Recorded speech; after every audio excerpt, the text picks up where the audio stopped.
Here we go. As soon as that says go live, preview connect stream to go live.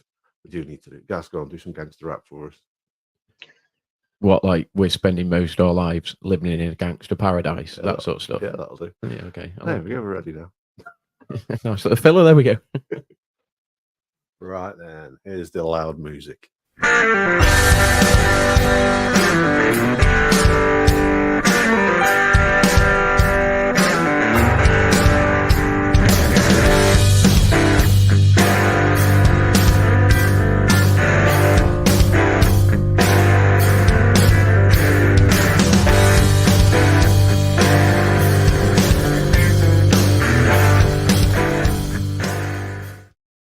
Welcome back to episode 240 of the Tall Boy Radio podcast. And as we always say, who knows where it goes when the beer flows? Well, it's flowing to the other side tonight. We're going to be finding out what is exactly on the other side. We might not. Who knows, Gaz? Yeah, really looking forward to this episode. It's a topic that we've had a couple of other people sort of on our podcast talking about, but it's always absolutely amazing when we get a new take on it with a new guest that hasn't guested on it with us before. And I say, you know, every time we have a new guest, I love it when we do have new guests just to get their take on the various things and see whether or not their take on things is slightly different than other things. So, yeah, really looking forward to this. Indeed. And before we do introduce our guest, I just want to say a quick thank you to Stephen, who guested on episode 238, I believe it was, talking about an agile life, who said on that episode that he would be sending us out some gratitude jars. And that is exactly what he's done. They've arrived in the post today, and you will see my first note of gratitude is in there. And it is related to the jars arriving, as you may very well expect and may have seen on our social media today. So, without further ado, let's get to tonight's episode. So, if you know one thing about us, there's two things that we really enjoy in life, and that's beer, and we do have a little bit of an interest in the paranormal. And our guest tonight, I don't know how she stands on beer. Maybe she'll tell us about that as well. She seems to do just about everything else. Liz, did you want to say hello and tell us a little bit about yourself? Well, hi. Thanks ever so much for having me on. So I'm Liz Legwynis Cormell. I'm a North Witch, paranormal investigator, psychic medium, tour operator, cat rescuer, storm chaser, anything else you want to add. Yeah, so I was just saying at the start there before we started in the green room. The green room. Yeah, so we were discussing it earlier, and I have to say, normally when we get a guest on, I jot down a few notes, and then I write some questions out to ask them. But you do so many things. I've got no room for questions. I literally just write down everything that you did. And like I said, I filled my full page in my notebook. It is really impressive. Where do we start with you? That's the real question. What's your primary thing that you do the most of? I guess the paranormal. I have recently started up the tour company, so that's the new thing that I've brought in. But the paranormal and storm chasing are what I've had in my life the longest, I guess. Fair play. That's interesting. So, anybody who's seen your name then on social media when we shared it out today, you have, well, I'm not going to say unusual because that's, that might be seen a little bit rude, but Legwynis, it's not a word I've ever come across. It's not a name I've ever come across. Did you want to tell us about the origins of that, why you use it? Back in the day, before it was acceptable to be pagan, to call yourself a witch, witches would have, I guess, a nickname. A name that they call themselves within the community, and it was kind of like the secret handshake, I guess, so that people would know that you were part of the path, part of witchcraft. You were okay to talk pagan stuff with. So Legwynis means the white one. It's Welsh origins because I'm part Celtic witch, part Norse witch. That's the great thing about witchcraft, is you can take things from wherever you fancy. So that's where it comes from. Oh, fantastic! I must admit, when I looked at it, I thought it did look like a Welsh word to me. Yeah, I'm a little bit Welsh myself. In fact, my daughter's middle name is Highway, so you know what I mean. It didn't seem too far away from that. Hello, Dave. Welcome to the party, if a little bit late. Good evening. Apologies for being almost 5 minutes late. A bit hectic on the way home, passing by the kitchen where the daughter was having a bit of a mare with the base from a lemon meringue pie she was making for me. So I just helped to roll some pastry and put it into a tin. So that's why I'm a bit late. Apologies. That's fair enough. That's good enough excuse for me, Dave. I do love a lemon meringue pie. I'm expecting a slice delivered tomorrow. No chance. So Dave, you just missed it. We just introduced Liz, who does a number of things. One of which, pardon the pun, is to be a Norse witch. Then, so what is the definition then of a Norse witch? Just out of interest. So we'll start with the witch bit because that's a bit everybody's heard. Witch is, you can be a Christian witch, you can be a pagan witch, you can be a Norse witch, Celtic witch, whatever you like. Witchcraft is, I guess, using intentions and all sorts of other things. So spells, which is another word for prayers, basically, to put out into the world your intentions, your wants, your dislikes, what you'd like to attract to you, what you'd like to repel away from you. The Norse is from the Viking side, so Scandinavia, Northern Europe. The Norse religion is a multi-god and goddess pantheon. Most people will have heard of it through shows like Loki, the Marvel comic stuff, Loki, Thor, Odin, Freyr, all those kind of gods, really. So the gods and goddesses, I believe, I'm not a Christian witch, so I don't believe in the one Christian god. I believe in lots and lots of gods, and they're all from the Norse mythology. Okay. Yes, we've had a witch on in the past, actually, haven't we? Had a lady whose name escapes me, Mystic Primrose. I know she goes by on Instagram. I don't know if you ever come across her, Liz. But yeah, no. So I know she sells spell jars and stuff like that, doesn't she? What's your take on witchcraft then, just out of interest? Because, like, I know you're definitely a believer in the paranormal. Yeah, and I am a believer in the paranormal. To a certain degree. I'm a little bit of a conspiracy theory as well. It's all of that sort of wrapped up type thing. I do believe that I have seen something which makes me believe that there is something there that lots of other people won't.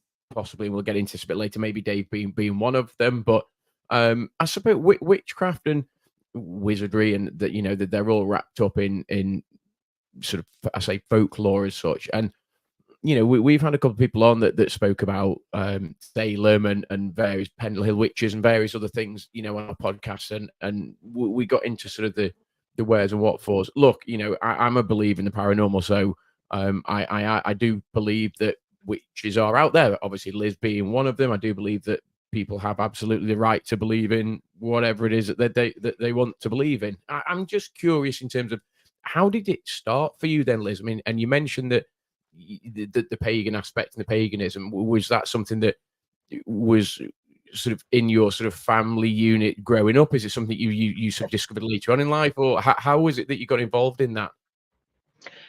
Well, interesting. I was brought up quite a strict Catholic, so I was confirmed as a Roman Catholic, and I felt that the rules were. I'm not very good with rules, as you can probably tell from my eclectic hobbies. Having something that tells you what to believe in and the way to worship and where you must worship didn't sit right with me.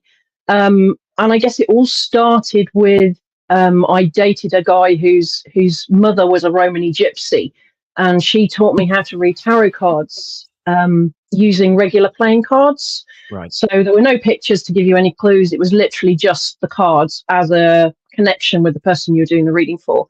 And being a rebellious teenager with a slightly older boyfriend at the time, we got into looking at things like Aleister Crowley, the Golden Dawn, astral projection, dreams, lucid dreaming, and all that kind of thing. So that's where my interest was piqued, I guess. And it's kind of snuck up on me, I guess. Put aside the Roman Catholicism and started worshipping in the way that I felt right. So things like, I guess it's universal. Treat others how you'd like to treat yourself. The belief in karma. So everything that you put out into the universe, into the energy, into whatever, comes back on you. So be careful how you treat people. Be careful of what you say. And the whole, I think everybody does a certain amount of witchcraft. If you blow the candles out on a birthday cake and make a wish, that's witchcraft. Yeah. If you wish upon a falling star, that's witchcraft. It's just different names for the same thing, I guess. Everybody does a certain amount of, I wish, please stay green when you're coming up to a set of traffic lights. Going into town and thinking, please let there be a parking space where I want there to be one. That's witchcraft. It's just to a greater or lesser extent, and how much energy and time you devote to it, I guess. Right, I guess so. I mean, what you're saying then is when you talk about karma, and obviously that's most commonly associated with the Buddhist religion, but there is that idea of consequences. What you put out into the universe is what you're going to get back. And when you're putting those thoughts out there, into the universe, that is a little bit of witchcraft in terms of what you're saying. And I don't know if you've ever done this thing where I've done it a few times. I thought, I go out and I do this. I've not seen this person for a while. And out of sheer fortune or good luck, or because I put those thoughts out there into the universe, I run into someone I've not seen in a place that I wouldn't necessarily expect to see them in. And I should say at this point, hello, Lee from the Boo Brothers. Thank you for stopping by. But yeah, it's utterly, and it's one of those things. So, I wouldn't describe myself as a witch. I certainly am not skeptic of those things. I do utterly believe that you can put these things out into the universe. I do believe in a greater power. Dave and I have disagreed on this many times, but that's by the by. Dave, you're a bit of a skeptic on these matters. What do you make of it all? Yeah, hi Liz. I am a skeptic, I would say, but it's about everything, not just witchcraft or religion. I'm very much cemented in show me the proof and I'll believe it. And I know that is easily countered by there's lots of things in nature and the universe which I accept wholeheartedly, even though I can't actually prove them with my own eyes or my own brain. But I guess there's a difference. You were just talking about blowing out candles and making a wish. I may have done that as a child. I certainly haven't done it as an adult. I've blown out candles, but I probably haven't made a wish. Approaching traffic lights and wishing that they'd stay green, that thought, I guess, could go through my head. But does that make me a witch because I'm having that thought? Or does it only make me a witch if I think that by wishing that I'm going to make a difference? I don't think it necessarily makes you a witch, but it's I'm just trying to make it understandable. And every day, it's not something special to call yourself a witch. It's just, I do a lot more than just putting intentions and wishes and that kind of thing out there. I do rituals on full moons, and I have special worship days, like a lot of other religions do. So it's more kind of a method of me letting people understand what it is I do, because witches have had a bad press over the history. You come across a woman that you think's a bit evil and horrid, and you call her a witch. It's an insult. So it's kind of turning that back on itself, just to show you that there are little things about witchcraft that most people do without thinking. Touching wood, things like that. Touch wood, bless you when you sneeze, because it comes from stopping evil spirits getting into you when you've sneezed. So you bless somebody. It's all witchcraft by one name or another. Yeah. Interestingly enough, actually, Dave, just for the record, I celebrated my 51st birthday last month. I made a wish when I blew out the candles. Yet to come true. Watch this space. You never know. I'm still pinning my hopes on it. Who knows? Hey, you never know. But I'd like to hear a bit more. And I know Gaz would as well, about the rituals you do on full moons and stuff. Can you tell us a little bit about that? Because, like I say, we do the little bits like when we blow out candles or cursing things at traffic lights or what have you. But that's a little bit different, is it? Can you tell us a little bit about that? I usually do things for other people. So the witch's calendar is usually based around solar and lunar timings. So we have the summer solstice and the winter solstice, which is the half points of the year, and in between are the equinoxes. So when the day is the longest, when the day is the shortest, and when the day and night are equal lengths. So those are the four main ones. You then have interspersed other festivals in between, which have turned into things like May Day or Easter, or things that most people recognise as not a holy day, but a day of celebration. Yeah. Then you've got the cycle of the moon. There's 13 lunar months in a year.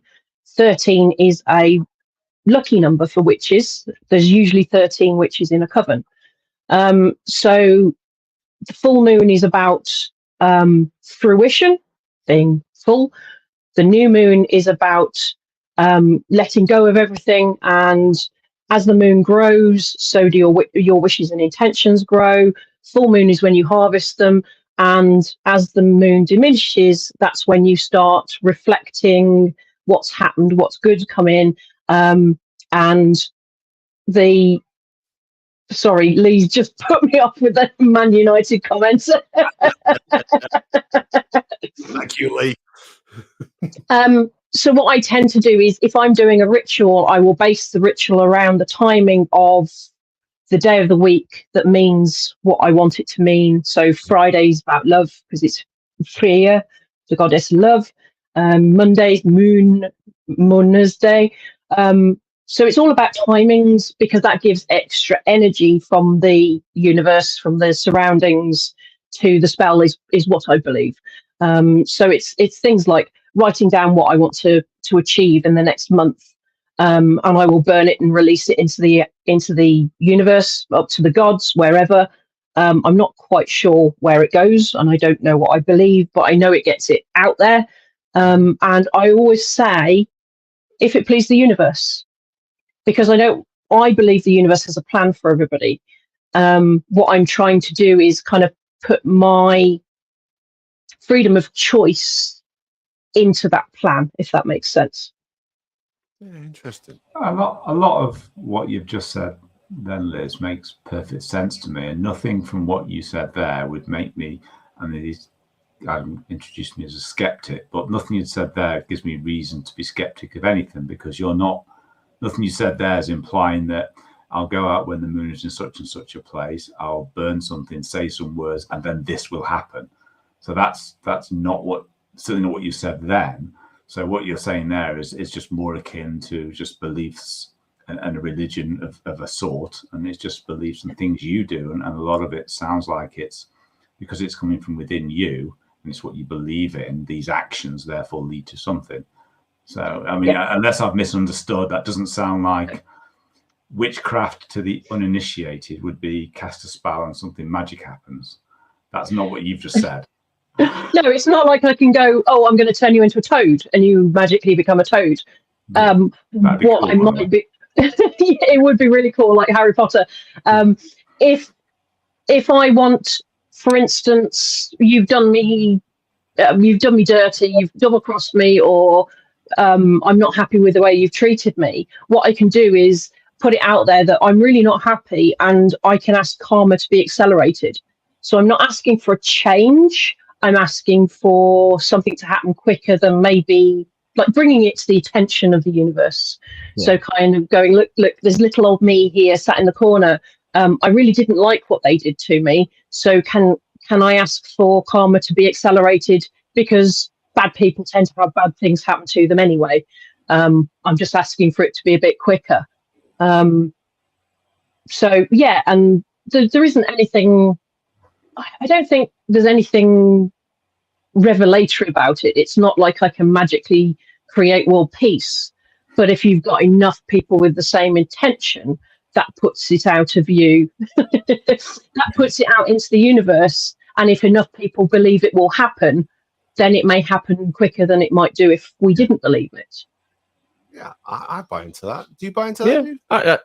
Yeah, I don't see, and I suppose in a way what you're saying is it goes back in a way to, I suppose, the uninitiated, that age-old curse. If you cross somebody, then they'll put a curse on you, and therefore something negative or bad will happen at some point in the future. And I suppose the uninitiated would suggest that what you've done is you've cursed that person. Whereas from your point of view, what you're saying is that you've just put it out there and want an acceleration of the process for whatever that may be. And again, if I understood what you've said, like say it's the uninitiated that will say, well, Liz has cursed Dave to this, that, and the other. Whereas actually you haven't. You've just said, actually, well, you brought it up, Dave. I'm not saying she has, by the way. There's no cursing going on here. Well, there might be some a bit later, a couple more beers, but they're different. So I suppose the uninitiated would suggest that would be a curse. Whereas, as I say, you're just saying it's more just an acceleration of something that potentially would have happened, and if you think it will happen, type thing. Yeah. And that whole curse thing is where witches got into trouble in the past with the Pendle witches and the Salem witches. Yeah. They were wise women that somebody went to for advice, and they said, "Oh, well, if you put this herb under your pillow, it will give you the strength to do so and so." I totally buy into the medicine of plants, because there's so much we don't understand, and there's so many medicines we have that are derived from plants. Yeah. So who are we to rubbish old wives' remedies if we haven't tried them ourselves? But if that person then went home, put the herbs under their pillow, slept on it, had a weird dream, and then their cow died, they're going to make the connection that weird old woman down the road cursed my cow because I didn't pay her enough, or they didn't get what they wanted as quickly as they wanted it. Therefore, the witch must have cursed them. And that's where witchcraft in historic terms became a problem, because they were then blamed for everything. Plagues, droughts, crops failing, animals dying, children getting ill. I mean, you can imagine back in the day, you go to a wise woman for some herbs because your child's really ill with, I don't know, something that we treat with penicillin today. The witch is going to give you the best that she can, some honey and some cloves and bits and pieces that will take the pain away and will ease the infection, but it won't clear the infection up. Your child then dies. You're going to think, well, those herbs must have made it worse. Yeah. Because I've prayed to God, and God is the best thing to do. And if God couldn't save them, the witch must have done something really evil and been working with the devil. Yeah, that's it. And like you say, so that's sort of the ancient view. The newer view, as you just discussed there, you mentioned Harry Potter, probably for us, Sabrina the Teenage Witch, more our cup of tea. but you know what I mean? That's where those ideas of witchcraft come from. They've been placed in our minds by media, by stories, and probably perpetuated from things like that happened millions of years ago, thousands, hundreds of years ago, whatever. And and that's and those beliefs are misplaced. So when we talk about beliefs, I'm going to take you back a little bit then. So you talked a little bit about tarot, because this is another string to your bow, isn't it? The psychic and medium side of it. So can you tell us a little bit about tarot, and then lead us into maybe the medium side of stuff? Let's see if Dave stays on board with this one. Okay. I don't know how it works. My rational, skeptical brain says, how can me getting you to shuffle a pack of cards, me laying them out in a pattern, and then looking at the cards, how can I then tell you things about yourself that I wouldn't otherwise know? But I've done it. I prefer giving readings to people I know nothing about. And I will always try and give specifics, because we've all heard you're having money worries. Well, isn't everybody? Oh, you're going through a difficult time in a relationship. Well, doesn't everybody from time to time? I try and give specifics. Like the one example that immediately jumps to mind is I did a lady's tarot reading, and I use a pack called the Rider-Waite pack. And they're the ones that everybody thinks of with tarot, with the hanged man, the pretty pictures. And this one card I'd never noticed it before. This lizard popped out at me. That was what I picked up on. And I said, I don't know why, but this lizard is significant. And she said, and I'm like, don't tell me. Because yes or no is great. I don't want anything else, because people tend to launch into their life stories when you hit on something. And I gave her the story around this lizard, and she said, yeah, the story you've just told me is about my son, and his nickname is Lizard. Wow. Never met her before, didn't know her for Adam, didn't know anybody who knew her. It was somebody at an event that I did readings at. How did I know that? My theory is there is something called Universal Google. Oh, hi, Barbara. Universal Google. If somebody out there in the universe knows something, somebody who can tap into that Universal Google can find out that information. So if I'm doing a reading for you, you know the answers to the questions that you want to hear. Yeah. So it's all about energy. If I can read that energy coming from you, and I use the cards as my kind of search engine, I guess, I can find out that information to you. It's not the cards telling me. It's not your dead granny telling me. It's you that's telling me without telling me, if that makes sense. It's more almost ESP, but it's not, because all the knowledge is out there and I've just plugged into the Universal Google. Does that make sense at all? Yeah, that it sort of does make sense. You know, whether or not I truly believe that, but absolutely it makes sense in the way that you've described it, and is because, you know, you've seen the TV mediums, and everybody's spoken about going to mediums, and they're very, very general. They're very generic. They throw a question out there that could relate to 5, 6, 10 people in the audience, and then they'll say something else and another 10, and all of a sudden you might get one person that's had 2 or 3 of those things that relate, and they go, oh my God, that must be me, type thing. And you think, yeah, come on, whatever. Yeah.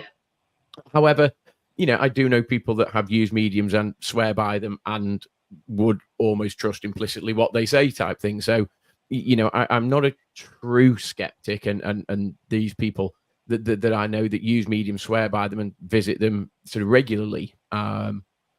So do I subscribe to the Universal Google?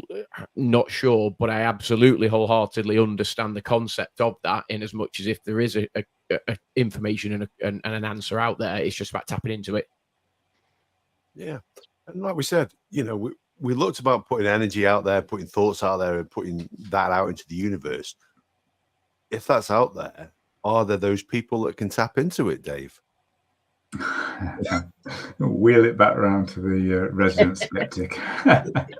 Now, this comes very firmly back to there's no way I'd believe that unless it happened to me or to somebody that I trust absolutely implicitly, and that's very unfair of me to say that, and I don't mean that in a disparaging way, Liz, because you've just said you believe it, and so did Barbara, and Lee, who's also watching, no doubt. I presume Boo Brother something to do with ghosts. I don't know. It is. There we go. We've had Lee on the podcast in the past year, just paranormal investigations. I can't remember if you were on that episode or not. Not sure whether you were there or not. No, you didn't need a skeptic for that one. So, so that one is stretching it a bit for me, because you know, in my mind, it's just not possible. That's not the laws of physics or laws of nature that I know or accept. Well, that's kind of the definition of paranormal. Paranormal basically means beyond the understanding of science. So anything that is beyond the understanding of science is paranormal. So, I don't know, 300 years ago, electricity was paranormal because it was beyond the understanding of science. We now know about electricity. We now know where it comes from. We now know how to use it. We now know how to make it light things up and power things and create it, or not create it, because first rule of physics is energy cannot be created or destroyed. We're altering other energy into electrical energy in order to harness that power.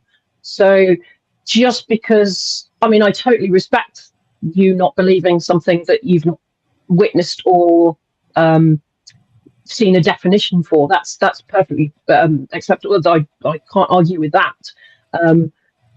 But there are so many things that were paranormal in the past that are now completely understandable in physics. Things like the observer effect. We don't understand it, but physics has defined it. Therefore, it is no longer paranormal.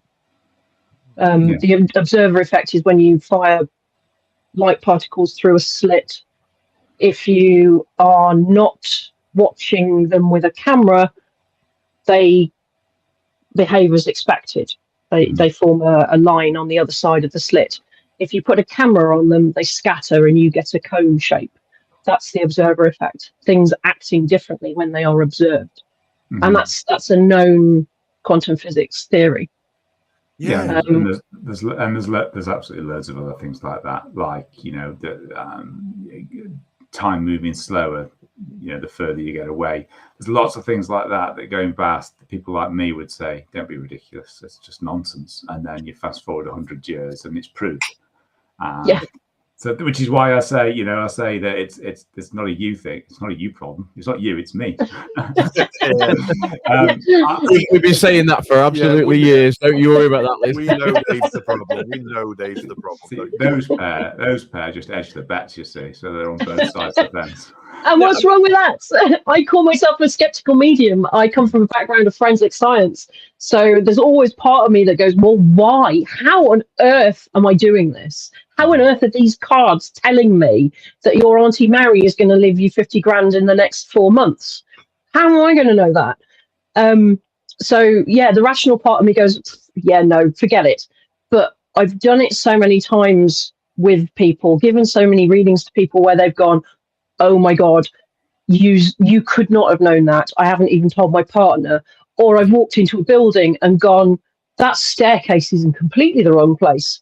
Or there's a little old man there that sat with his newspaper and his pipe and his slippers, and he tells people to get out as soon as they come past this point on the floor.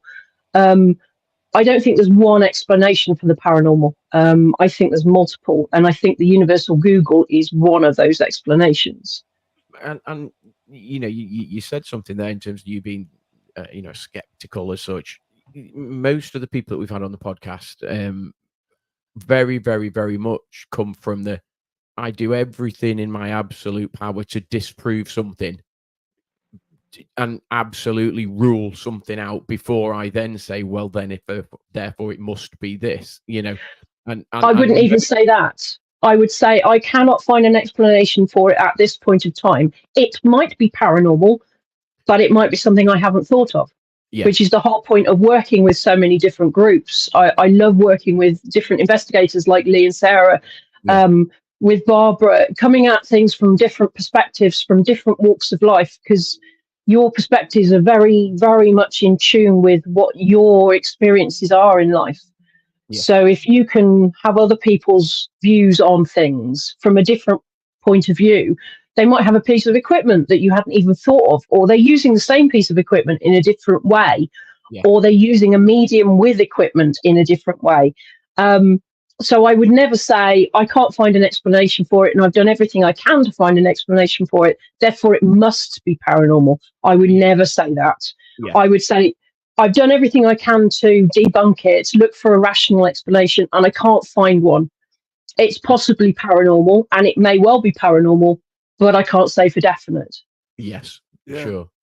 I think this is a common theme. We've had a couple of paranormal investigators on the podcast, including Lee, who says, "Wow, Dave, I think that's probably the reflection of you forgetting him."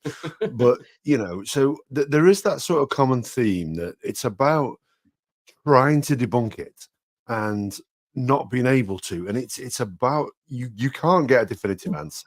But you're looking for something, and if you can't then disprove it, you can't find any scientific explanation for it, you can't necessarily say what it is, but what you can say is what it isn't. Yeah. You know what I mean? Yeah. And that's the science behind it. And I understand and I respect that, and I'm not just teetering from one side of the fence to the other, David.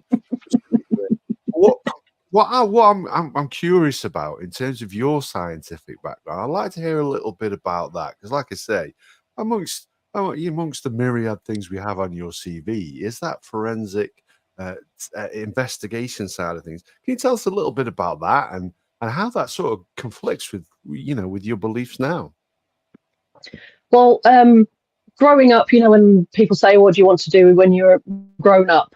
My first thing was paleontologist, and then I turned to forensic science. That's all I ever wanted to do. Did my science A levels. Didn't do very well in my science A levels, so couldn't go on. Well, I started a zoology degree with the aim to being a forensic scientist. Didn't work out. Again, too many rules. I was sat in a lab from 9 till 5. Didn't like doing that. So dropped out from my zoology degree and kind of stumbled across archaeology, which is a bit of a crossover with the paleontology. Did an archaeology degree, and the year I started my archaeology degree, there was a new professor started at the University of Birmingham where I read my archaeology degree, and he specialised in forensic archaeology. So I was like, oh my God, I've stumbled upon the perfect crossover. So went and did my courses. He recommended I join the police as a scene examiner, forensic scene examiner, CSI, SOCO, people might know it from different terms, to get the background of working a crime scene. So being very analytic, very logical, very disciplined, looking for small, tiny pieces of evidence and logically proceeding with that evidence to reach a conclusion. As a scene examiner, you have a hypothesis, but you're looking for evidence to prove or disprove that hypothesis. So it actually fits in quite well with the paranormal as a proper, rational paranormal investigator. Yeah. You're not looking to prove or disprove. You're looking for evidence that overwhelmingly swings you one way or the other. And the interesting thing about investigating the paranormal is that you always end up with more questions than answers. And as soon as you think, oh, yeah, there's definitely paranormal and it's definitely spirits of dead people, something throws something up, or you experience something, and you go, no, start again. Right, what have I got so far? Which is why I love it. And that's because of the forensic science. That's because of the logical and analytical background I've got, looking for, knowing how to write an experiment, coming up with a hypothesis, coming up with a method that will test the experiment to find out whether it proves or disproves that experiment, and then reaching a conclusion. And I've spent 20 years doing the experiment, and I still haven't reached a conclusion because I still don't know how it works. I believe it exists, but I don't know how it works. No, that's interesting. That and so you've used a word there, which I love, to be honest with you. I love the word belief, because I think it's really important to believe in things.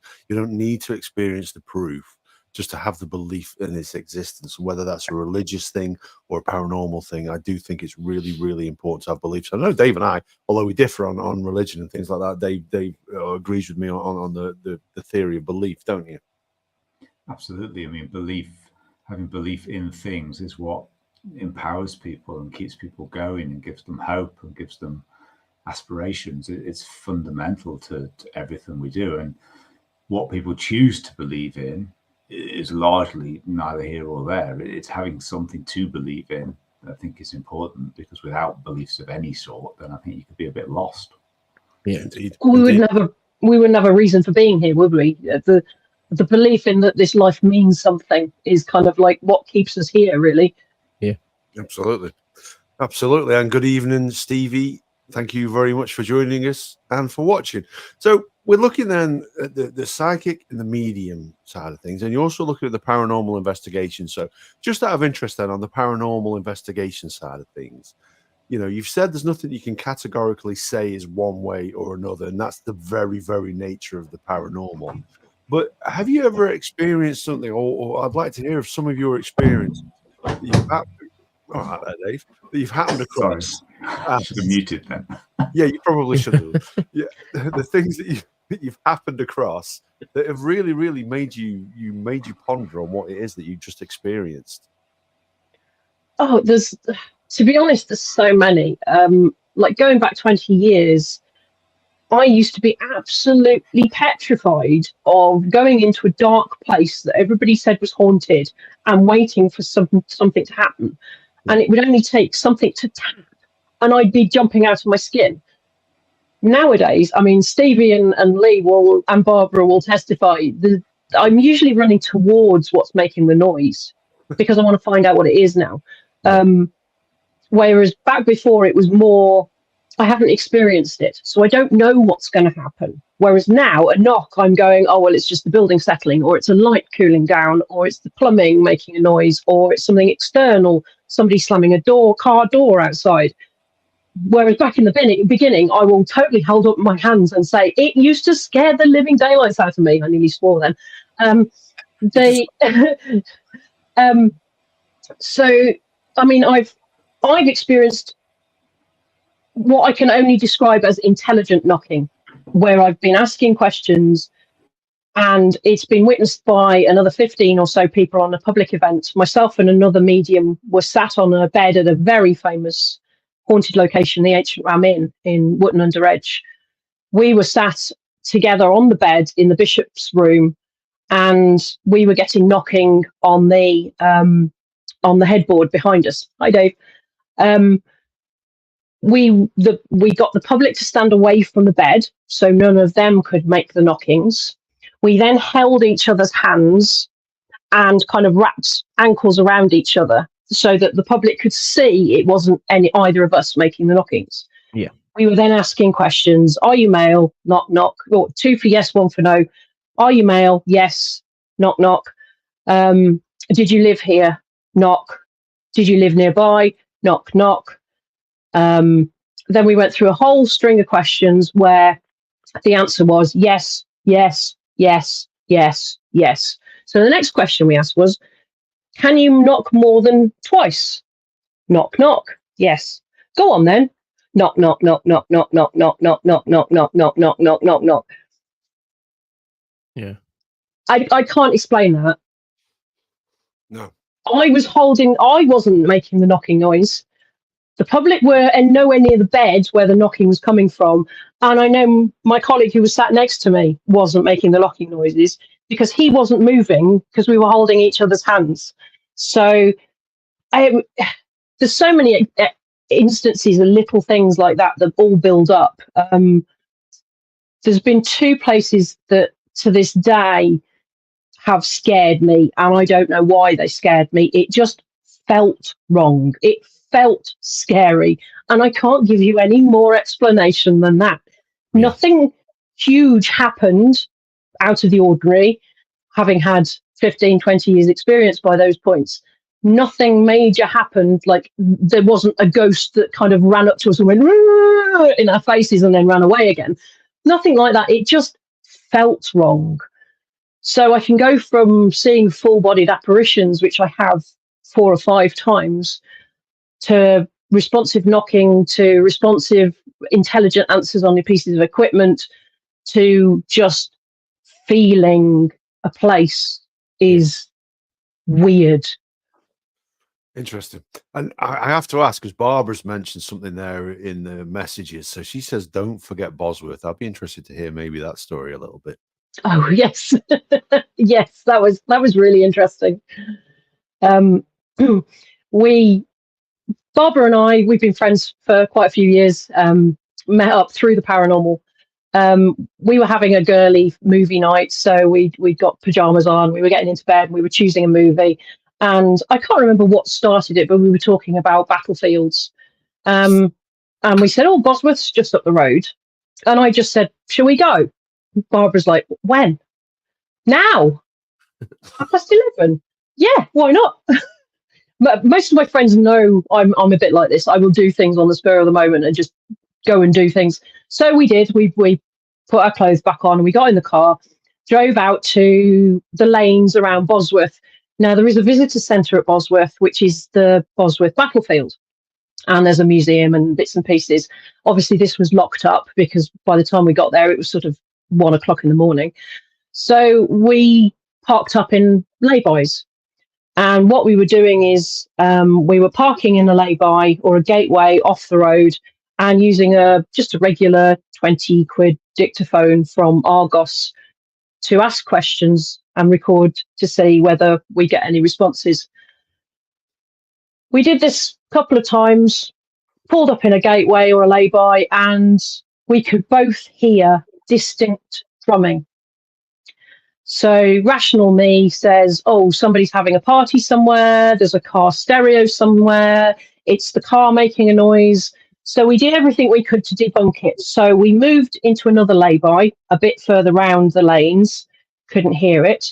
Moved a bit further round, couldn't hear it. Bit further round, couldn't hear it. We did about a mile circuit in a going round the lanes, round the battlefield.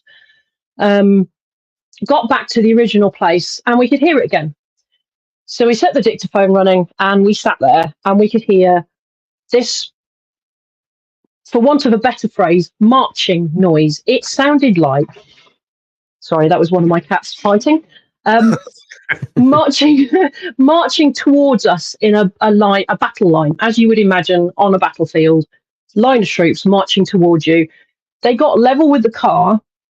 I heard of a horse and metal clanking, and then the drumming got quieter and quieter and quieter as they marched away. Played it back on the dictaphone, and we've got it. It's recorded on the dictaphone. Wow. Subsequently, Time Team did a dig on the Battle of Bosworth field, and they came to the conclusion that where the visitor centre wasn't where the front lines were. Where we parked was where one of the front lines was.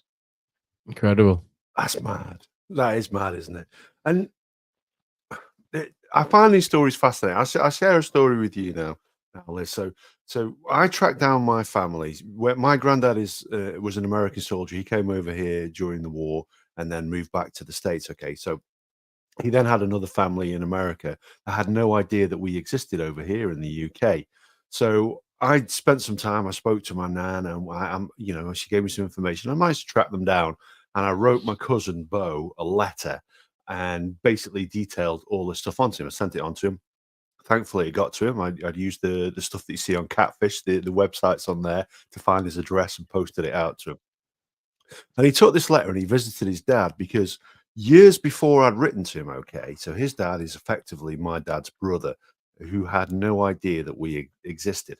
Now, previous to this, they lived on, so I'm part Cherokee, through this line of the family. So they live on old Cherokee land. And my uncle, as it were, my cousin's dad, Walter, had a visitor to the house, which used to belong to our granddad. And she had sort of said, by the way, I just need to let you know, there is a guy in the corner of this room and he's yelling at me. And like Walter was like, okay, doesn't really sort of buy into this kind of stuff. But he showed him around this very old property for them to look at. And then he led him into this room and she said, the guy's in the room and he's really, really yelling at me. Like, oh, okay, again, a little bit skeptic. And then he sat down and he said, just out of interest, because that was his room, why is he yelling? And she says, well, there's something I know that he doesn't want you to know. And Walt says, well, go on, you can tell me. And that's fine. And he says, well, she said to him, sorry, like, you have a brother in England that you know nothing about.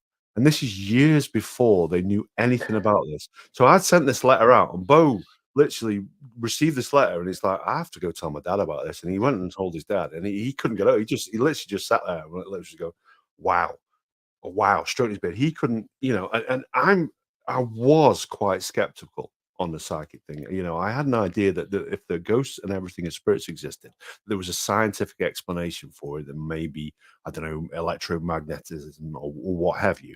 But when Bo told me the story, and by the way, he's not prone to flights of fancy, Bo. He's a police officer. He's a chief of police, and he's not prone to flights of fancy. And he told me this story. I don't believe for 1 second he's making up. I 100% believe it's true. And I cannot explain it. I cannot explain how someone could come to that conclusion, because that's pretty random. That's a pretty random thing to say to somebody. And then for it to come true makes no other sense other than this woman was tapping into the energy that's out there. Like you say, the psychic Google, that she's drawn that information from somewhere. And from that point on, I have been very much a believer in this kind of things. have you had any other experiences to that? Have you uncovered anything, or have you heard stories where anything similar to that has happened? I mean, I was at Chillingham Castle this weekend with Stevie, with Dave, as it happens, from Resident Ghost Investigations, and we were in the main hall. And I've been there before, and I knew there was a spirit called John. And all I got the last time I was there, there was John. He got a leg injury, so he's known as John Dragfoot because he kind of stomps, drags. And he was a nasty piece of work and like torturing people. This time I picked up on him and came out with this story about he got this mistress, Elizabeth. They'd had kinky sex and he'd accidentally killed her. Or we think it was accidental, but we don't know whether it could have been accidental, but it was more than likely accidental. And the guy who was running the event, who organised the event at Chillingham, Titch, did a load of research, and Dave's done a load of research as well, and it is documented that John Sage killed his mistress called Elizabeth, who was a clan leader's daughter, in a kinky sex game. He was then imprisoned and handed over to the people who hated him, and then they tore him to pieces, basically. So there's loads of things that I've come up with. I've psychically tuned into for however I've done that, and come up with a story that there is absolutely no way I could have known anything about it. The one thing I try and do is I might know where I'm going for an investigation, but I won't research it. I will deliberately not look at the website for the place. I usually get somebody to send me the address, so I don't even have to Google to find the address, just in case I see a picture or something. I love going to new locations because I know then what I'm getting is a clean slate. Yeah. There's places I've been to, like the Skirrid Inn in Llanfihangel, Crw Corney in mid Wales, and I've been there so many times, and I've not researched the place because I get something different every time. And I do so many investigations that I don't remember what I get where as well. My memory is so poor because it pops in my head and then it's out. As soon as I say it, it's gone. So I don't remember stuff that I've picked up usually, unless it's something really big and spectacular. So, yeah, I love, Lee's face when I come out with something that he knows and knows that I can't know is just a picture. It's like, Lee, why are you surprised again?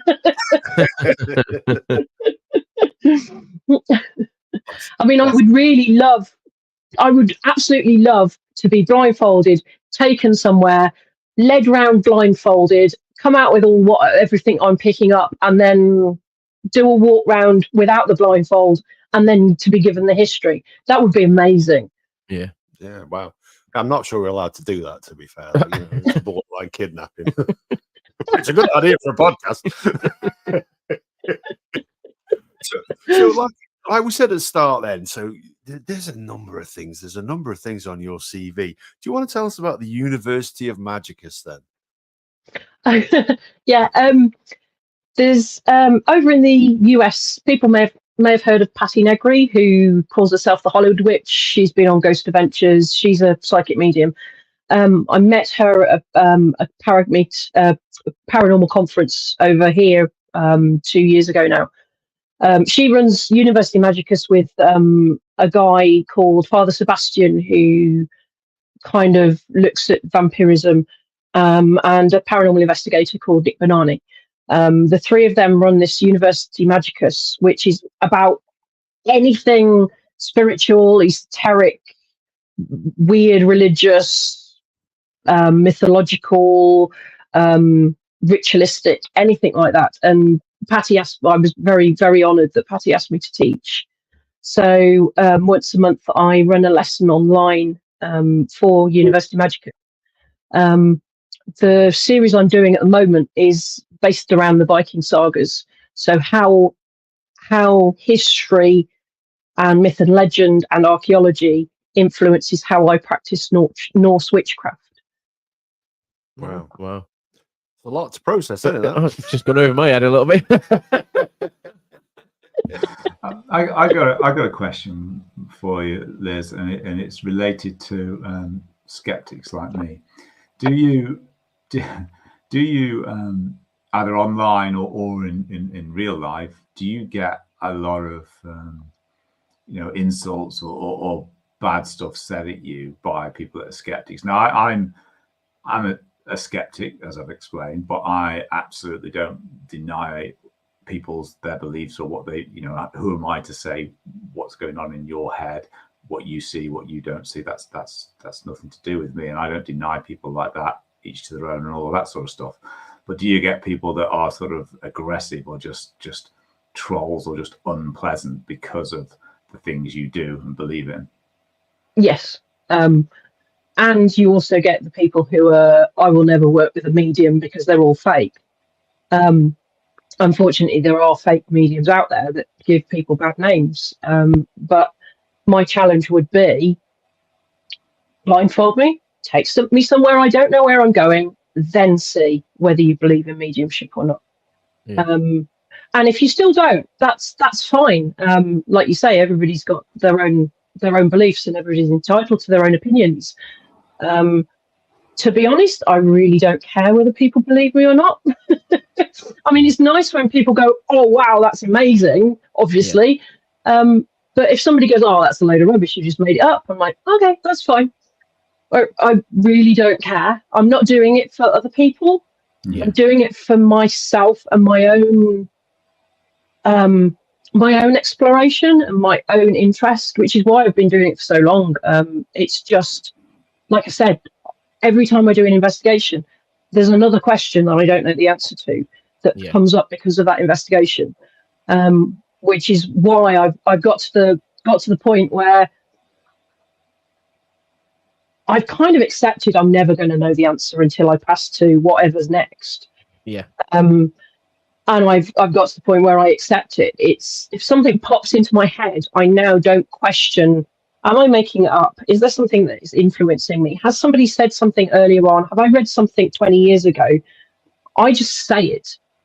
And it's down to other people where they take it, believe it, or otherwise. And I know in that moment whether I'm genuinely getting it from some other source, whatever that source is, whether it's talking to the spirit of a dead person, whether it's plugging into the universal Google, whether it's telepathic communication with somebody else in the room. I don't care whether people accept it or not. I know when I'm being honest, and that's all that matters.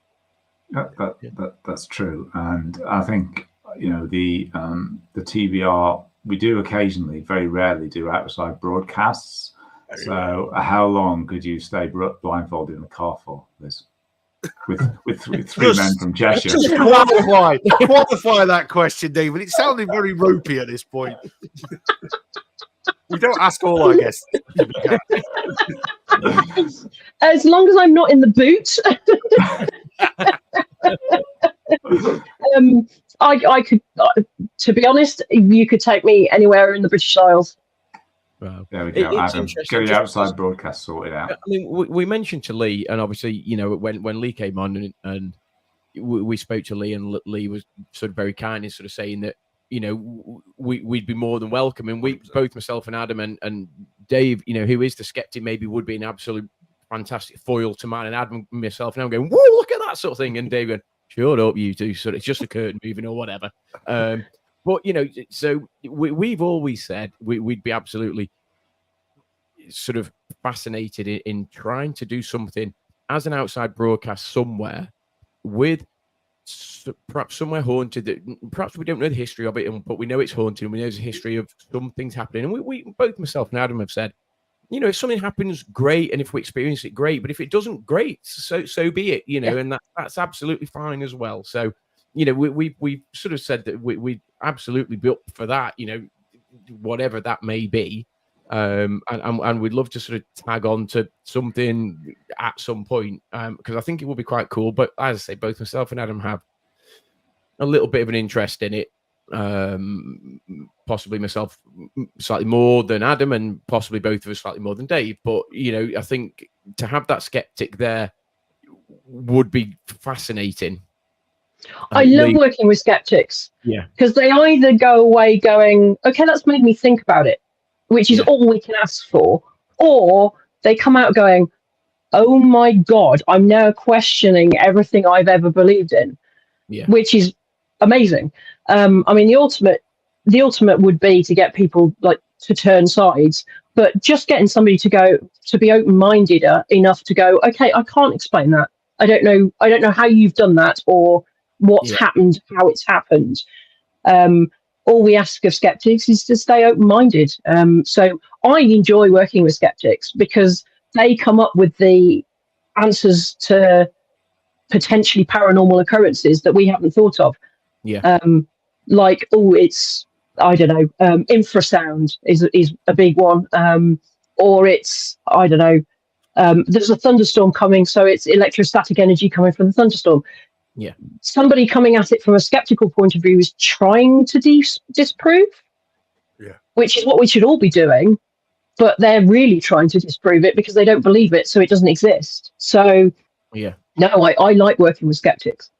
Fantastic.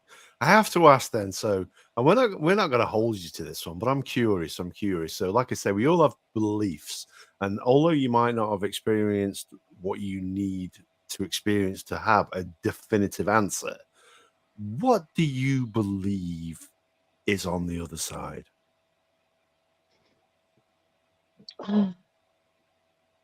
Okay. I believe we have a choice. I believe we have a choice whether we want to come back and visit, which would explain some hauntings. I believe we have a choice whether we come back and become a guide for somebody who's living, because I do believe we've all got guardian angels, spirit guides, whatever you want to call them, the little conscience on the shoulder. Or I believe we go off to, I mean, my ideal is Valhalla, being a Norse witch. Meet up with all the people I've killed. Quite or go to Helheim, and basically have a nice, easy life on the other side. I don't know, and I also believe in reincarnation. I believe there is kind of like a set of levels. It's almost like an arcade game. You every life you kind of edge your way up a level. If you don't complete the level, you kind of start it again in the next life, which isn't traditionally Norse witch. But I do believe in reincarnation. I do past life regressions, and I believe I've had past lives and I've experienced things that I can't explain because I think I've had a past life and it's past life memories. So yeah, I think I don't think there's one answer. I think humans are very kind of closed-minded in looking for answers. I think we want one answer to make everything easy. And I don't think it is that simple. I think there's several different options, and I think we have a choice. Up to, we have to reach our way through the levels of the arcade game and get to the golden egg or whatever it is. Interesting. I mean, gee whiz. I mean, we've barely touched on the first 3 lines of your CV actually tonight, to be honest with you. I'm just looking at the time now and seeing that we're around about the hour mark, but you just brought up past life regression. We've done an episode, to be fair, on past life regression before. We had a lady named Shika Sapai, who is based, I believe, in the Boston area. I could be wrong, but she's originally Indian. And she helps people with past life regression. Same as yourself, she had a background, I believe, in medicine and science, and then discovered that she had this ability to help to comprehend. And like you say, I think what you've said there, a lot of what you can believe in is probably beyond our comprehension in terms of our understanding. You know, our minds are limited. They are limited, and we have to accept there are things that are beyond our comprehension. One of the things I find it difficult to comprehend tonight is Dave's comfortable level of comfort with the idea of abduction. That's given me some real red flags. Well, if it helps me get into Valhalla at the end of the day, I'll take it. But just briefly, because we're around about the hour mark, tell us a little bit about past life regression and how you can help with that.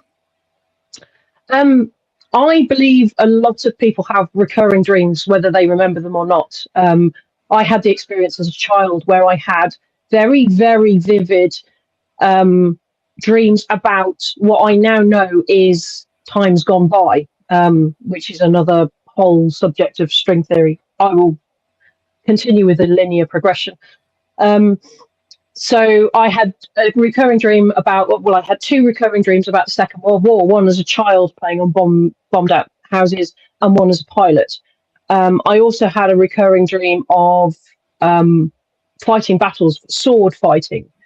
And I went to an investigation. We were messing around with a sword, and one of my friends said, "You do know I have a phobia about blades." So I basically slipped it into my scabbard, and the lady with me, the guide, said, "You've done that before." And I said, "Not in this life." So what I do is I use meditation a lot in my practice, and I help people into a meditative state so that they get back to their past lives. I mean, I can't guarantee it's the one that they want it to be or the one they think it is, but I hate to take them back to a past life, and we record it, so they've got a full audio or video if they want to, recording of the session, and I'm totally fine with the fact that it may be them making it all up and spinning a story. That's fine. If it helps them with something, I don't care. I just facilitate that. I'm a counsellor. I'm a qualified counsellor. I'm just doing my level 3 counselling. So it's another. I'm very careful with what I do in terms of not spinning somebody into mental health issues. So if they are making a story up in this meditative state and it's not actually a past life, I don't care if it helps them. I don't care. Just very simply then, and you know, obviously appreciative of time. Do you therefore believe that everybody has been reincarnated or has past life, or is it just X number of people? I think souls have a time on them. Some people are new souls, some people are old souls, and some people are 1960s souls or whatever. So no, I don't think everybody's had past lives. Right. And some people I've come across haven't had past lives on this dimension. Yeah. That sounds like another episode. It does. And look, you know, we don't say this about all of our guests, but you know, the guests that we really engage in, we're genuinely sort of fascinated and a little bit perplexed and confused by. We always say, you know, it literally is like one of a series of podcasts, because there's so much that I haven't even started to talk about that I'd like to talk about, like to explore. I'm sure that, you know, Adam is the same. Dave can shout us down at any point, like in any of these topics, just like, yeah, you're talking rubbish as normal sort of thing. But, you know, I'd be absolutely fascinated for you to come back on again and just explore just some of the things that we've spoken about, the past life regression, the reincarnation, the astral projection. I mean, I'm very curious to understand the connection or the perceived connection between witchcraft and paganism, and has that always been the case? Because there always seems to be a perception that witchcraft, whether it starts with paganism, but there's very, very close tie to paganism. And then going back to something that you said massively early in the podcast about Aleister Crowley, I was curious about the mythos and Lovecraft, and was there anything that related to that sort of thing and different beings and all of that? So there's a massive amount that I'd love to talk about. So it definitely sounds like this is a one of two or one of three sort of thing. So I'd be absolutely delighted if you decided that you would like to come on again. That'd be amazing. Yeah, if people are going to find it interesting, I'm I don't doubt for a second that they would. And what I'd love to do, to be honest, like I know Lee, that when we had him on, Lee was in the Boot Brothers, by the way, Dave. You know, I can't remember in their episode or not.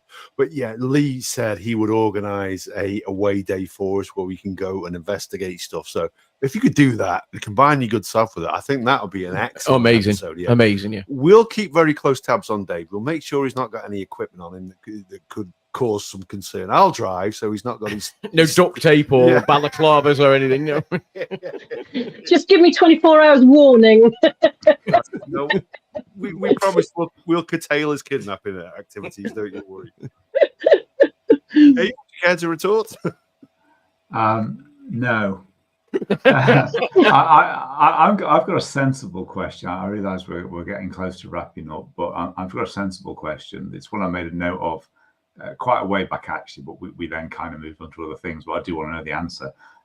Witches have this perception of bad and evil creatures, and generally do, unwill, do bad stuff to people. Was there ever a time when witches weren't seen like that, then witches were genuinely seen as good? I think I don't know about most cultures, but my historical knowledge about Norse culture, Sedir, the Norse witchcraft, it was very much something to be glad of when the Volva, the Norse witches came into town. It was something to be celebrated.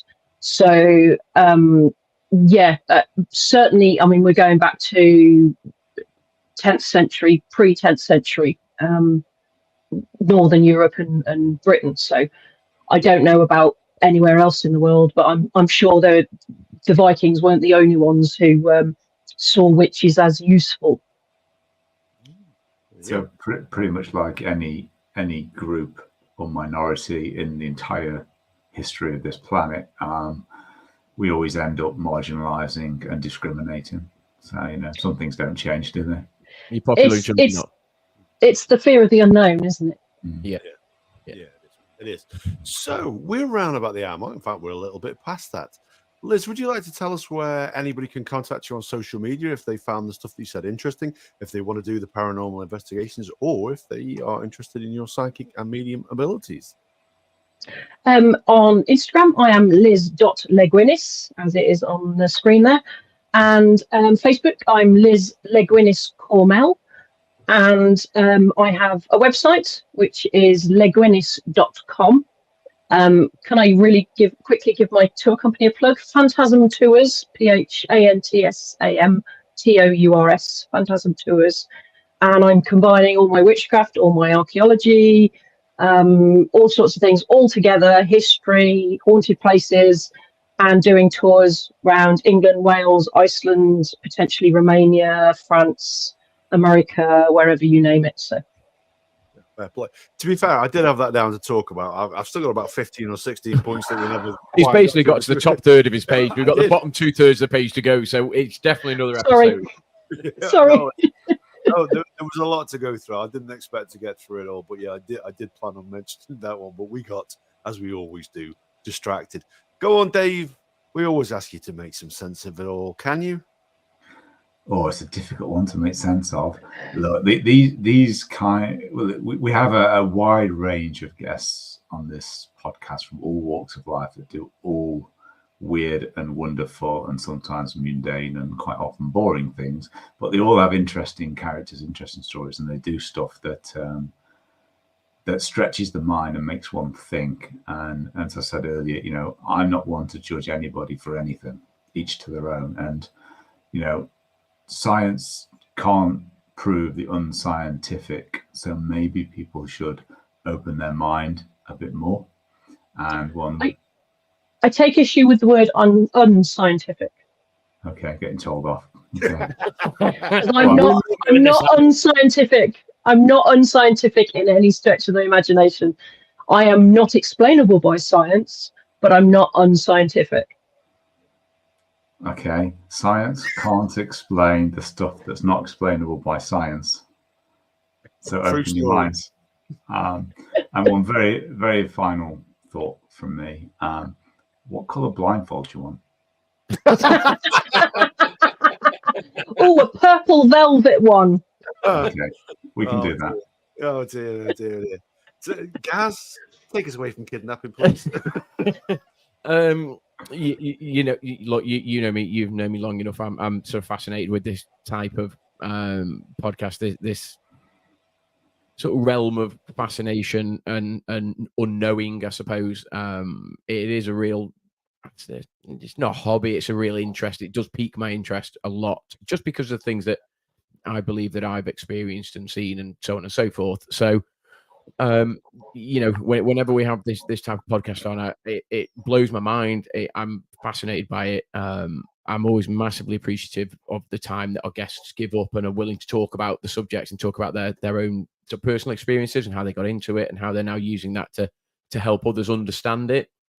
So Liz, I just want to say, massive thank you personally from me, and I know Adam will echo this on on behalf of the podcast. And genuinely, we'd love to have you on again, and just delve a little bit further into what it is you do and how you trying to educate people either positively or allow them an explanation as to perhaps what is going on or what isn't going on. Yeah, absolutely, absolutely. No, I mean, Gaza said it hit the nail right on the head there. Indeed, it's been a fascinating insight into something that we don't understand because we can't possibly understand, and it's fascinating to hear you talk about what you're investigating on the basis of knowing that it's very difficult to find an answer, but that doesn't mean that we shouldn't look for one. And maybe one day we will have an understanding of what we now call the unexplained. Because, like you said before, 300 years ago, our idea of science was very, very different to what it is today. So maybe 300 years from now, we'll have that level of comprehension. We may not. I don't know. But I know one thing's for sure. We'll never have it unless we investigate it and we look further into these matters that confuse us. So I really, really appreciate it. And like I said, definitely would love to do another episode with yourself, at least another episode. And if we can do an episode out in the field and we can involve Lee as well, I think that would be absolutely fantastic. And I would implore you, we will add the details to the notes here when we put the episode out on the audio, which is where most people listen to it. God bless you and thank you for doing so. We'll put your website in there so that people can then jump on board, get in contact with you if that's what they choose to do, and hopefully you'll maybe get some people who are interested in some of the other things that we never even got to talk about, but we'll save that one for another day. If you're going to join us next week, well, guess what? We're joined by our favorite New York police officer, Vic Ferrari, is on, and he's going to be talking about his experiences of 9/11. So just as David says, we're quite an eclectic podcast. We touched on midlife crisis last week. This week we're looking at witchcraft, psychic, and medium, and next week it's 9/11. Gee whiz, who knows what's going to come after that? But all we know is it's going to be something interesting. It's going to be something fascinating, and it's going to be something unpredictable. So we'll catch you next week.